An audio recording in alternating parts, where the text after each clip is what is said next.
Now is the time for us to leap, for us to jump off the canopy of the everyday and to plunge down deep into our hope, the hope that is brewing in our swelling souls. Let us swim together towards justice. Let us glide together in love. Let us worship together.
Day dedicated to honoring our movement toward that call divine together as Unitarian Universalists.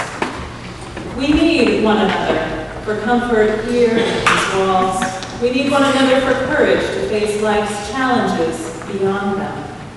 We need to know that we have partners in spirit and partners in action in our fellow congregations so that we can find the courage to lift our voices, to tell the truth where it is being stifled, to bring a sign of peace where turmoil has reigned, to bring a song of hope where despair has cast its shadow.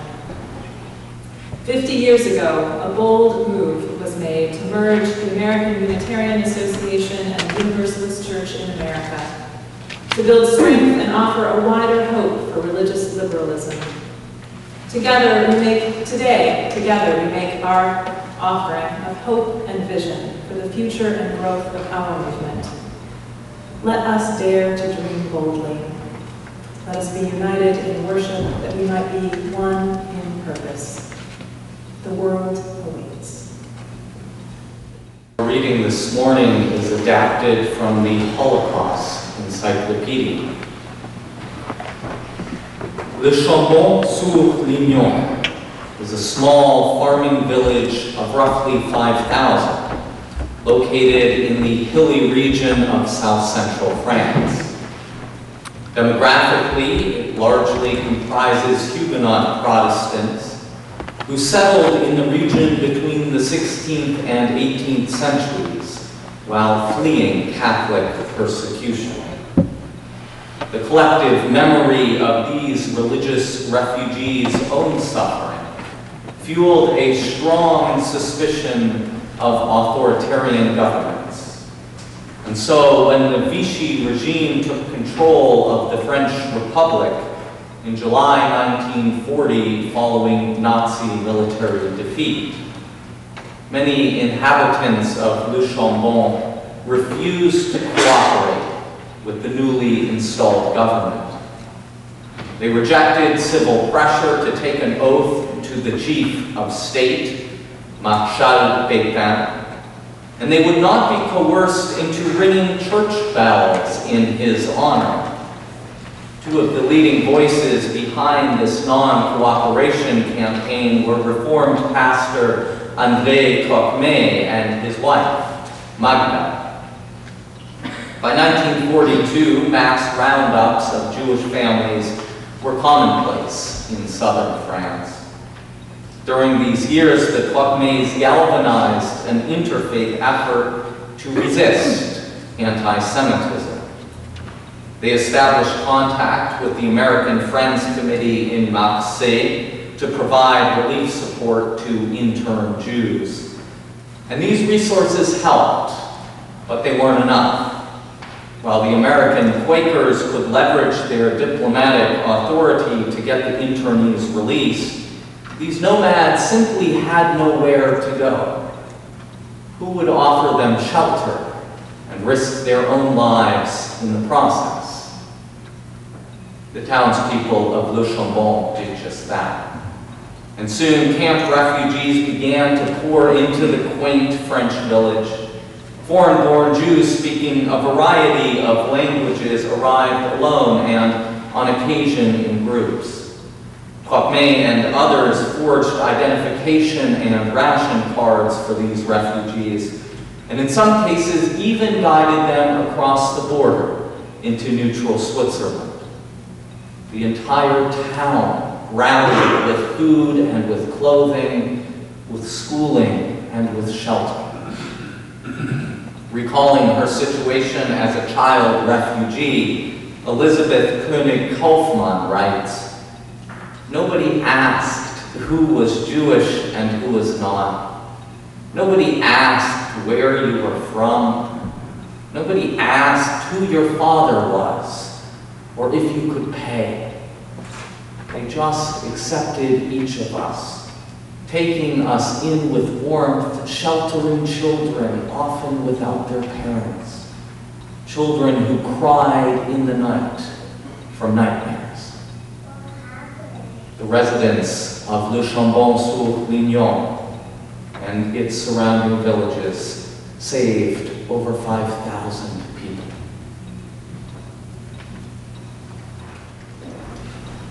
Have you noticed how much conversation there is about Nazis these days? It seems like any time there is a heated political or cultural debate, one of the ways to get to your opponent is to accuse them of being in some way related to Nazi practices. We've seen depictions of Obama with a tiny mustache in the 2000 election campaign. We've heard Phoenix Sheriff Joe Arpaio's immigration raids compared to the acts of the Gestapo. It's no wonder that it's so appealing to draw the parallel. It's a sure end to any argument, any reasonable debate. There's even a name for this practice, Godwin's Law. It's named after an unassuming guy who made the tongue-in-cheek observation that on the internet, if any argument went on for too long, there would eventually be some name-calling, and the Nazis would be invoked, thus ending debate. We know that divisive debate seems to get bigger audiences, and bigger audiences generate better advertising revenue. So it's pretty hard to find a sane conversation that aims to bring folks together, to forge new options based on seeing what our shared concerns are, rather than inviting us to dig deeper into entrenched positions. We all want to be more loving, no matter what our political views, but we don't see a lot of that common ground elicited in common debate. We'll pay to see fireworks, but we tune out quickly if we're invited to watch a room full of candles being lit carefully, one by one. But the practice of lighting those candles, of imagining something different in our future than we've experienced in the past, is the only thing that can possibly get us out of the messes we're in. It's important to remember the stories of unity, stories of wholeness found, however precarious, that make hope and healing possible. The fact is, as much as we culturally seem fond of invoking the terror of Nazi Germany as a way to name what we consider a creeping evil, the Third Reich ended. It was resisted and interrupted. Too late, certainly, but before it destroyed our whole planet. We must be careful about the lessons of that time and how we let them shape our future. Certainly we want to avoid the same mass complicity that made it possible for millions of people to be slaughtered. Certainly we want to interrupt that. And yet we remain attached not to the story of the interruption of the evil, of the resistance by people of faith and goodwill, but instead we raise the specter of Hitler as a brick of propaganda to undermine the humanity and the integrity of our opponents. Why is that? Why have so few people heard of the Chambon-sur-Lignon and the goodness that happened there. There aren't any real fireworks to the story. Just a pastor and his assistant preaching the love of God and love of neighbor in a small French town. Just a group of households that had known the pain of being outcast and said, yes, we understand what we are called to do. Just a group of people willing to open their homes to strangers and let themselves be changed in the process. A group of people who said, yes. Yes, we will live the faith we have, though it terrifies us to do. Yes, we see what's happening around us, and yes, we will do what we can, person to person, to hold fast to what is good.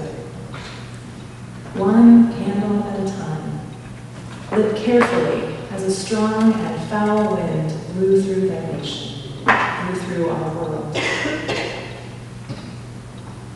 But she said earlier it was Association Sunday, you're thinking. Why in the world is she talking about a French village in the 1940s? What in the world does that have to do with us, with our celebration of 50 years as Unitarian Universalists? Our denominational merger 50 years ago happened as our nation was on the cusp of cultural change.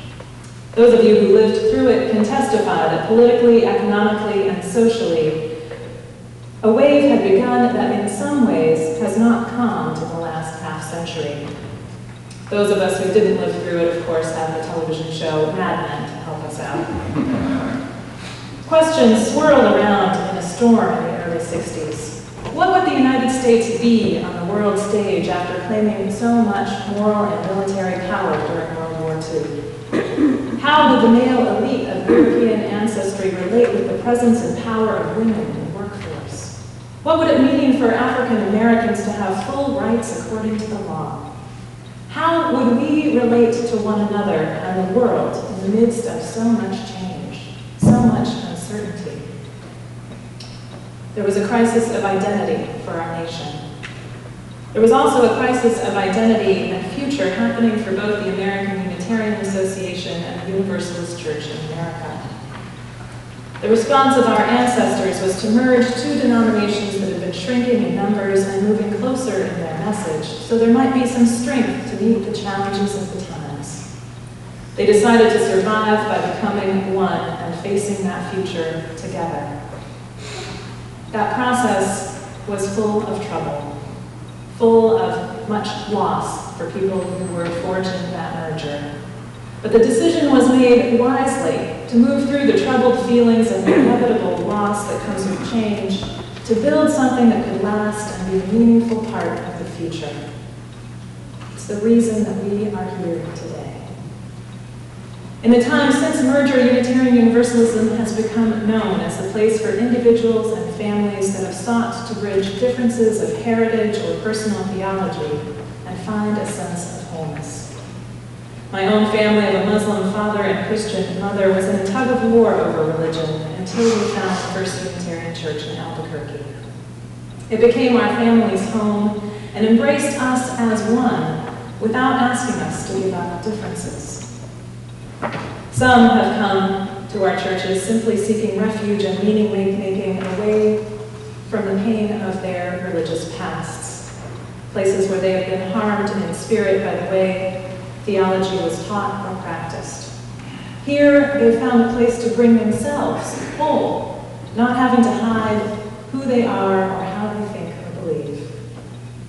This Unitarian Universalism we've built in the last half-century has been a beautiful and healing thing.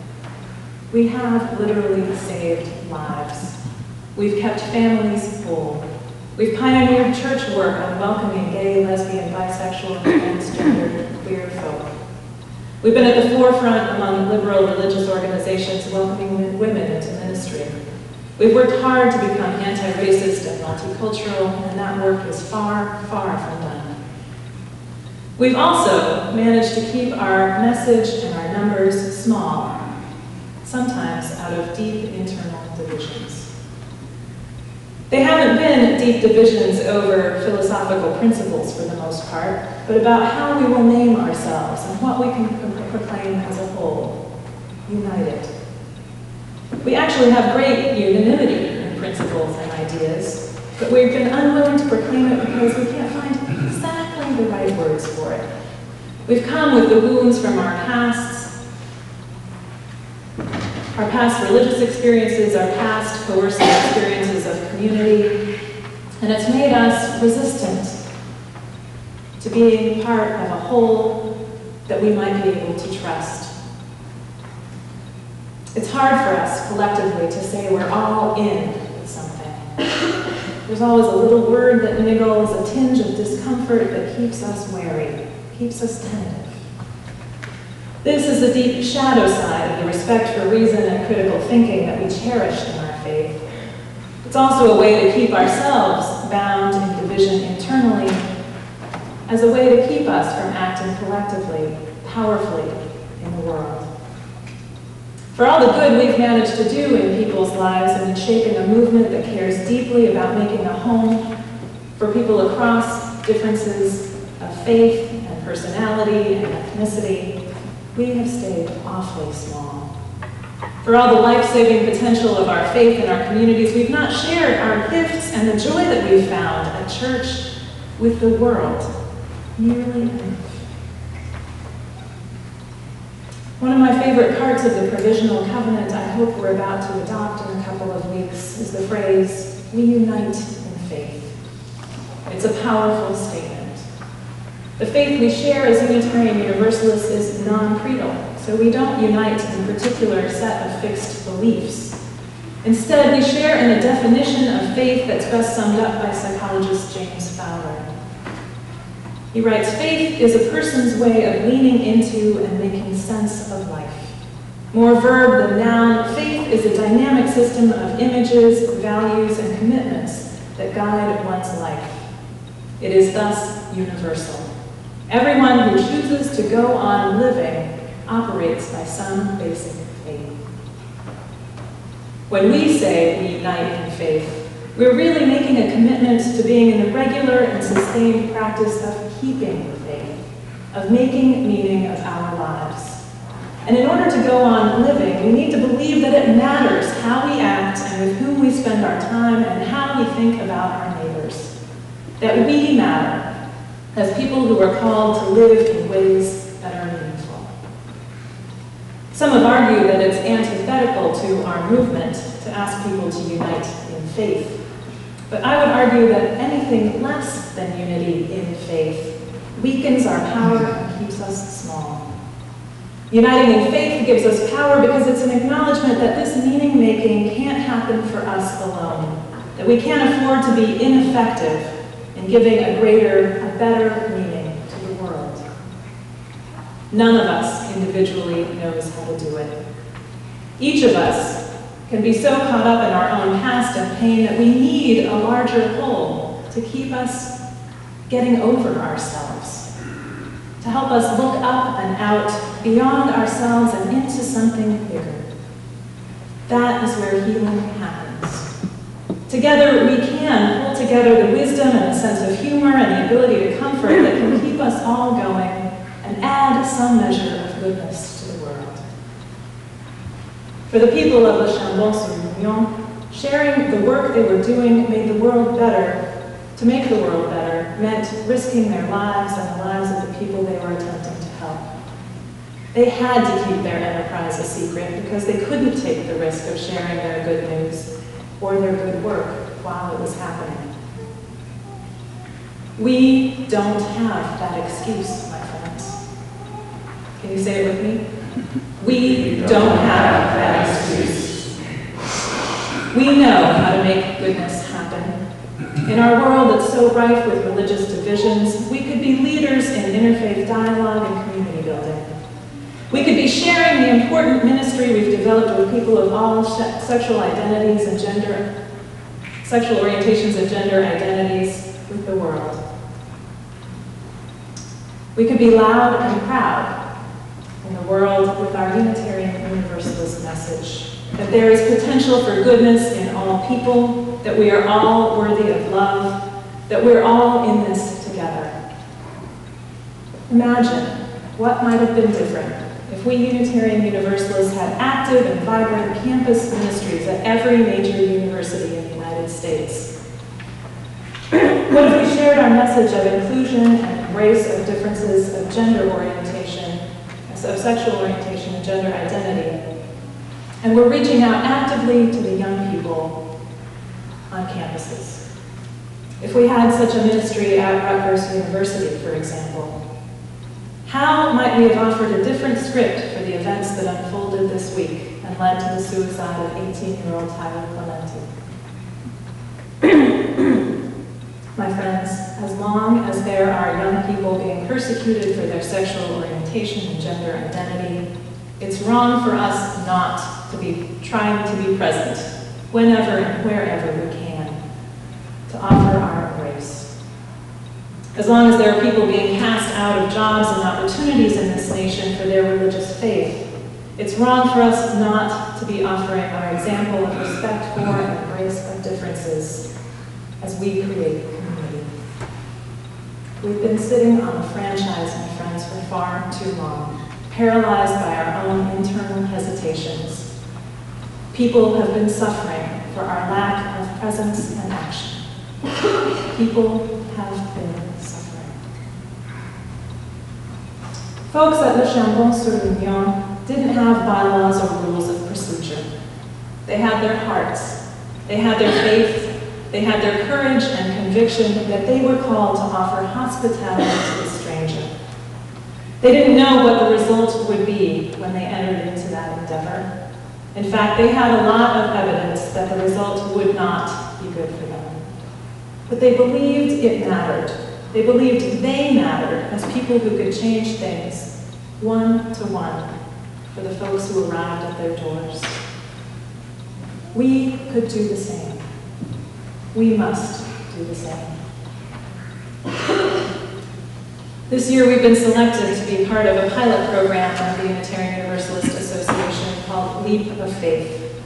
We'll be paired with another congregation and invited to learn from and with them how to shape what we know about our congregation's gifts and take them out into the world, how to let ourselves be transformed in the process. The questions before us as we take this leap of faith are many, and they are urgent, and we are up to their challenge. How will we let the story of what we found here be more powerful than the story that had us roaming for a religious home in the first place? Are we willing to claim and proclaim the healing power of being in a community that humbly doesn't have all the answers but lives the questions? Are we willing to proclaim the power of the faith we've inherited from our Unitarian forebears and the human potential for good? Are we willing to live into Universalism's challenging truth that we are all loved and that we are all in it together? Because if we are willing to claim all of this, if we're willing to keep faith in the fact that this matters and we matter as people whose lives' meanings will be realized in the living of our ideals, we just might be ready to take the leap that can help us be part of the solution to the problems of today. Let us take courage from the story of the folks at Le Chambon-sur-Lignon, and let us make the leap of faith together. Let us be the change we wish to see, and let us share what we found here with the world. So may it be.